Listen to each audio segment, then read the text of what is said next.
Hello everyone. आगे है topic जो है वो है रिफ्लेक्स आर्क का। रिफ्लेक्स एक्शन तक हम कर चुके हैं, आगे है टॉपिक रिफ्लेक्स आर्क का। रिफ्लेक्स आर्क क्या होता है? It is pathway taken by nerve impulse in A reflex action. जो अभी हमने ऊपर रिफ्लेक्स एक्शन पढ़ा था, उस टाइम पे जो पाथवे बना है, जो मैसेज जिस पाथ से गया था, जो वो पाथ है पूरा नर्व इम्पल्स जिसमें से गई थी, वो सारा पाथ है वो आता है अंडर रिफ्लेक्स एक्शन से। आगे डायग्राम से समझेंगे, अच्छे से समझ आ जाएगा। डायग्राम देखते हैं। डायग्राम में दिखाया गया है एक हॉट प्लेट है, जो कि हमारा जो है स्टिमुलस है, स्टिमुलस। और ये है हैंड, आर्म, आर्म है ये। और ये जो दिखाया हुआ है ये है हमारी स्पाइनल कॉर्ड। स्पाइनल कॉर्ड ऐसे लॉन्गिट्यूडनल होती है, और उसको अगर कट करेंगे तो उसका जो टीएस करेंगे तो ऐसा डायग्राम दिखिएगा। अगर कट करेंगे इसको, जैसे ये पेंसिल है, इसको कट कर देंगे अगर यहाँ से, तो अंदर से जैसे ऐसे जो दिखेगा वो पोर्शन ये दिखाया गया है स्पाइनल कॉर्ड का। ये बाहर वाला पोर्शन जो है ये बैकबोन की स्ट्रक्चर है, और जो ये अंदर वाली स्ट्रक्चर है ये एच शेप की, ये जो है ये स्पाइनल कॉर्ड है। कट करने के बाद ऐसी दिखती है स्पाइनल कॉर्ड या बैकबोन को कट करके अगर टीएस करके ट्रांसफर सेक्शन करके देखेंगे तो वो ऐसे दिखेगी। तो ये वो डायग्राम है। और ये है आर्म किसी भी पर्सन की, और ये है हॉट प्लेट जो कि स्टिमुलस का काम करेगी। तो जैसे हमने पीछे जो न्यूरॉन के टाइप्स पढ़े थे, वो 3 टाइप्स के न्यूरॉन पढ़े थे हमने, सेंसरी न्यूरॉन, रिले न्यूरॉन और मोटर न्यूरॉन। सेंसरी वो थे जो सेंस किसी भी सेंस को लेके जाएंगे, जैसे कि समझते हैं आगे। हॉट प्लेट स्टिमुलस है, जैसे ही इस आर्म ने इसको टच किया एक्सीडेंटली, तो क्या हुआ, जो यहाँ पे जो रिसेप्टर मौजूद थे स्किन के अंदर, यहाँ स्किन है और स्किन के अंदर क्या है, रिसेप्टर है। और वो जो रिसेप्टर होते हैं वो सेंसरी न्यूरॉन से कनेक्टेड होते हैं, उनके सेंसरी न्यूरॉन के जो डेंड्राइट्स है वो इनसे कनेक्टेड होते हैं। उसके बाद जो वो न्यूरॉन है सेंसरी न्यूरॉन, वो आगे जाएंगी, इम्पल्स कनेक्टेड है जो कि न्यूरॉन न्यूरॉन न्यूरॉन यहाँ यहाँ तक आ जाएंगी वो। और सेंसरी न्यूरॉन मैसेज ले आएगा स्पाइनल कॉर्ड में। स्पाइनल कॉर्ड में आते ही जो ये न्यूरॉन होंगे ये रिले न्यूरॉन होंगे, जो कि कनेक्ट करेंगे रिले न्यूरॉन। रिले न्यूरॉन जो है वो सेंसरी न्यूरॉन को और मोटर न्यूरॉन को कनेक्ट करते हैं। ये है रिले न्यूरॉन जो कि स्पाइनल कॉर्ड के अंदर होते हैं। तो ये इनके पास मैसेज आ जाएगा। उसके बाद जो मैसेज फिर से मसल्स के पास मैसेज जाएगा वहां से हैंड रिमूव करने के लिए। तो जो मैसेज गया है वो लेके गए हैं मोटर न्यूरॉन। मोटर न्यूरॉन ऐसे सीरीज में कनेक्टेड है और मसल्स तक वो मैसेज चला गया है। मैसेज गया है कि हैंड वहां से रिमूव किया जाए। तो ये सारा जो एक्शन है हुआ है, ये रिफ्लेक्स एक्शन है, ऑटोमेटिक होता है। तो ये है रिफ्लेक्स आर्क। रिफ्लेक्स आर्क जो है, इसलिए इसका नाम इसलिए है क्योंकि जो ये स्ट्रक्चर बनी है ये एक आर्क की शेप की है।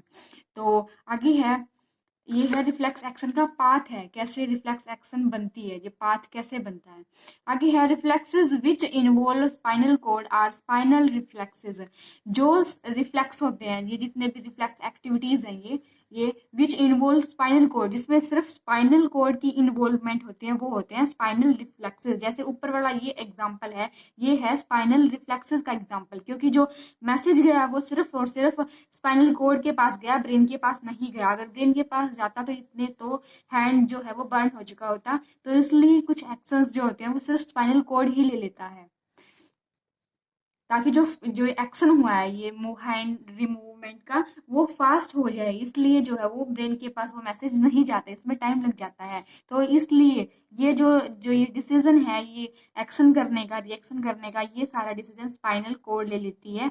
और कुछ एक्शंस रिफ्लेक्सेस जो है ऐसे होते हैं जिसमें ब्रेन की इन्वॉल्वमेंट होती है, उनको बोलते हैं सेरिब्रल रिफ्लेक्सेस। सेरिब्रल जो है ब्रेन का पार्ट है, इसलिए इसका नाम सेरिब्रल रिफ्लेक्सेस है।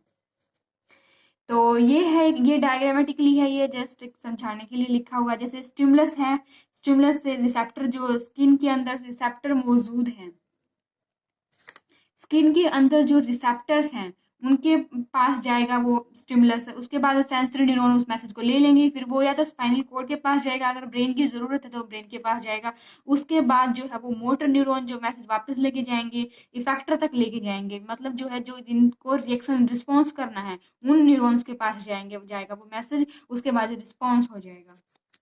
तो ये है रिफ्लेक्स आर्क, क्योंकि इसकी जो शेप है वो एक आर्क की तरह है, इसलिए ये रिफ्लेक्स आर्क। आगे है मसल मूवमेंट। मसल तो इस तरह से मसल मूव हो जाती है, एक बार फिर भी पढ़ लेते हैं। Muscle are made of muscle cells. Muscle जो है, मसल छोटी छोटी सेल्स से मिलकर बनती है muscles. When stimulated by impulse causing muscle cells to change shape and contract. जब भी इनको इम्पल्स मिलती है इसकी जैसे कॉन्ट्रैक्ट हो जाती हैं। और when muscle cell contract muscle also contract. जब एक एक सेल कॉन्ट्रैक्ट होगी तो पूरी मसल कॉन्ट्रैक्ट हो जाएगी। They pull on bones of body part and make it move. जो मसल्स होती हैं वो बोन्स से भी कनेक्टेड होती हैं, तो अगर मसल्स कॉन्ट्रैक्ट होंगी तो उन पर भी, बोन्स पर भी पुल पड़ेगा, इसकी वजह से वो हैंड वहां से रिमूव हो जाएगा। आगे है एग्जाम्पल ऑफ सेरिब्रल रिफ्लेक्स। ये जो एग्जाम्पल था, ये वाला एग्जाम्पल था, ये एग्जाम्पल था स्पाइनल रिफ्लेक्स का। ये एग्जाम्पल है सेरिब्रल रिफ्लेक्स का, जिसमें ब्रेन की इन्वॉल्वमेंट होगी। फॉर एग्जाम्पल है इसमें, in bright light pupil is of small size. Bright light में प्यूपिल होता है, उसका साइज जो है वो स्मॉल हो जाता है ब्राइट लाइट में, और जो डिम लाइट में जो होता है उसका साइज जो है बड़ा हो जाता है। जैसे ये आई का डायग्राम है, आई के अंदर जो ये ब्लैक कलर का होल होता है, ये एक्चुअल में ये जो है ये प्यूपिल होता है। ब्राइट लाइट में जाएंगे अगर हम, इसका साइज बड़ा हो जाएगा as compare to dim light. तो ये जो एग्जाम्पल है ये सेरिब्रल रिफ्लेक्स का एग्जाम्पल है, क्योंकि इसमें ब्रेन की इन्वॉल्वमेंट होती है ये ऑटोमेटिक, लेकिन ब्रेन तक सिग्नल चले जाते हैं इस बारे में। नेक्स्ट है ऑटोनोमिक नर्वस सिस्टम। टाइप्स पे आ जाते हैं हम। ये टॉपिक कंप्लीट हो गया रिफ्लेक्स एक्शन और रिफ्लेक्स आर्क वाला। अब जो इसके टाइप्स हैं एएनएस एंड वीएनएस ये करते हैं। ऑटोनोमिक नर्वस सिस्टम करते हैं। ऑटोनोमिक सिस्टम जो है नर्वस सिस्टम वो होता है जो हमारे कंट्रोल में नहीं होता, जो ऑटोमेटिक होता है, जो हम कंट्रोल नहीं कर सकते। Part of peripheral nervous system which control activities of organs inside body automatically. जो हमारी बॉडी के अंदर जितने ऑर्गन्स हैं उनकी जो एक्टिविटी है वो कंट्रोल करवाते हैं ये ऑटोनोमिक। तो ये ऑटोमेटिक होता है, हम नहीं कंट्रोल करते। इवन विदाउट अवर थिंकिंग, हमारे बिना सोचे समझे वो काम होता रहता है। Like breathing, heart beating, digestion, sweating, heart beat, blood vessels, alimentary canal, lungs, glands. तो जब हम, जैसे कि जब हम सो जाते हैं तो उस टाइम पर भी हमारी ब्रीदिंग काम कर रही होती है, तो ये ऑटोमेटिक होता है, हम नहीं कंट्रोल करते। और हार्ट बीट है, ये भी अपने आप चलती रहती है। डाइजेशन, ये सारे जो काम है ये ऑटोमेटिक होते हैं, कंट्रोल है, लेकिन जब हम सो जाते हैं तब भी ये काम करते हैं, तो ये ऑटोमेटिक भी चलता रहता है ये काम। तो ये आता है हमारा ऑटोनोमिक नर्वस सिस्टम के अंडर। सेकंड टाइप जो है, सेकंड है वो है voluntary nervous system. VNS helps us making those actions which need thinking and are performed by us knowingly. जो हम काम नोइंगली जानबूझकर करते हैं, हम सोच समझकर करते हैं, वो सारे काम वॉलेंट्री नर्वस सिस्टम के अंडर आते हैं। एग्जाम्पल है राइटिंग, डांसिंग, साइकिलिंग, मतलब जो भी हम सोच कर करते हैं वो सारे काम इसके अंडर आएंगे। नेक्स्ट है सेंट्रल नर्वस सिस्टम। पेरिफेरल जो ये वाला था ये सारा कंप्लीट हो गया, पेरिफेरल इसके अंदर जो था वो कंप्लीट। उसके बाद है सेंट्रल नर्वस सिस्टम। सेंटर में आएगा ब्रेन और spinal cord. Central nervous system, brain plus spinal cord, तो ब्रेन और स्पाइनल कॉर्ड मिलकर बनाते हैं central nervous system. In complicated process, brain and spinal cord both are involve. जो कॉम्प्लिकेटेड प्रोसेसेस होते हैं, जो हम सोच कर करते हैं, वो सारी जो प्रोसेस है वो करवाते हैं सेंट्रल नर्वस सिस्टम। एग्जाम्पल है picking a hot plate unknowingly and put it slowly in place of dropping fastly to avoid its breaking. जैसे कि कोई भी अगर अननोइंगली हमने किसी भी प्लेट को या किसी ऑब्जेक्ट को टच कर दिया है और हमें पता अगर वो हम उसको एकदम से छोड़ देंगे तो वो टूट जाएगी, तो हम उसको ऐसा ना हो इसलिए उसको धीरे से रख देंगे। तो ये जो काम हुआ है वो नोइंगली हुआ है, हमें पता था ये टूट जाएगी, तो ये सोच समझ कर हुआ है, तो इसमें ब्रेन भी इन्वॉल्वमेंट होगी, ब्रेन की भी। तो ये कॉम्प्लिकेटेड प्रोसेस है जो कि सेंट्रल नर्वस सिस्टम के अंडर आएगी। नेक्स्ट है ब्रेन। अब इसके पार्ट्स करेंगे, nervous system, central nervous system के जो पार्ट्स हैं, पार्ट्स हैं ब्रेन। ब्रेन जो लोकेटेड है वो स्कल के अंदर लोकेटेड है। स्कल बाहर, हिंदी में जिसको खोपड़ी बोलते हैं, उसके अंदर ब्रेन प्रोटेक्टेड है। तो protected by bony box called cranium. जो बोन्स का बना हुआ है, बोन मटेरियल का, तो उसका नाम है क्रेनियम। क्रेनियम में वो इनक्लोज्ड है। जो स्कल है वही उसी को क्रेनियम बोलते हैं। क्रेनियम जो बोनी बॉक्स है उसी को बोलते हैं क्रेनियम, स्कल को।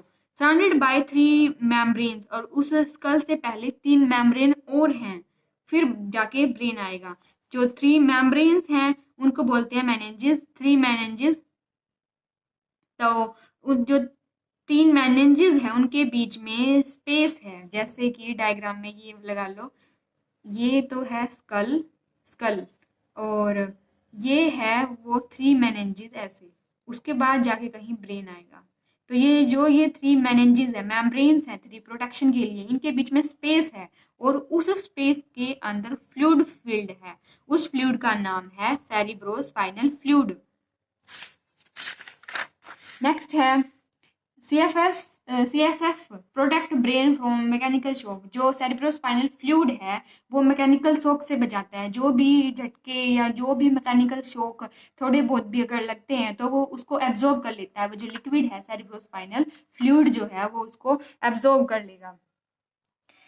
Wait of human brain, weight इसका ह्यूमन ब्रेन का वेट है 1200 to 1400 gram. Study of brain को बोलते हैं इंसफेलोलॉजी। इंसफेलोलॉजी